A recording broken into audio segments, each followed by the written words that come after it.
Uh, There's going to be a lot of discussion about this problem. We've already spent several hours at it, and I'm not sure we've come to a solution because it is a multifaceted problem. It extends all across the nation. It also extends from the fact that we basically were all at a stop sign for a year or so.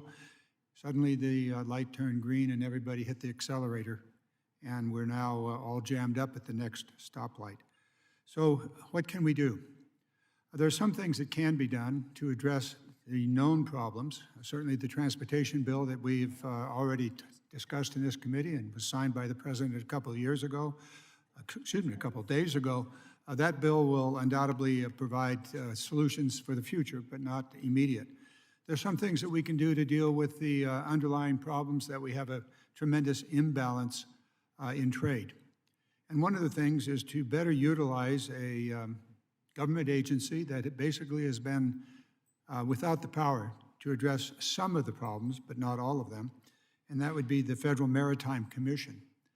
It's been around for a long time. Its purpose in law, as established over many decades, is to make sure that there is a fair balance of power within the shippers from the United States and the importers into the United States, and that the ocean shipping companies, carriers, are involved in a way that is fair. However, unfortunately, the Federal Maritime Commission does not have the power to really enforce. It can do some studies, but it can't enforce and can't deal with the problem of demurrage charges, which I was told by an importer of Christmas trees and wreaths and the like, $4 million a day, because his containers containing those Christmas goods are at the bottom of the stack of 4 high containers, and he's being charged, in his view, and I would say in my view, unfairly.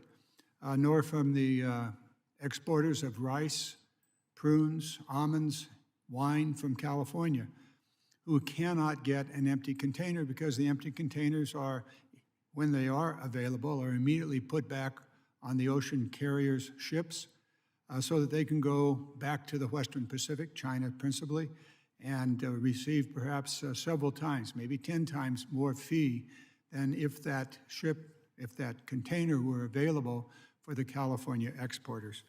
To deal with this, Congressman Dusty Johnson of South Dakota and I have introduced a bill called the Ocean Shipping Reform Act, H.R. 4996. It deals with this by providing a mechanism in which the Federal Maritime Commission can operate to create a fair playing field. Importing into the United States is not a right, but it is an opportunity, and it has to be an opportunity that is fair both to the importers and the exporters, and one in which the ocean carriers are acting responsibly. So the Ocean Shipping Reform Act, and this is a question for Ms. Reinecke, and I thank the Transportation Intermediate Association for their endorsement of this legislation, this bipartisan legislation, which we think will soon be bicameral. The bill does empower the Federal Maritime Commission to set rules for marketplace competition and fairness to ensure that trade with countries in Asia, in the Pacific region, is reciprocal, and that foreign flag ocean carriers provide reasonable opportunities for American exporters willing to pay for a privilege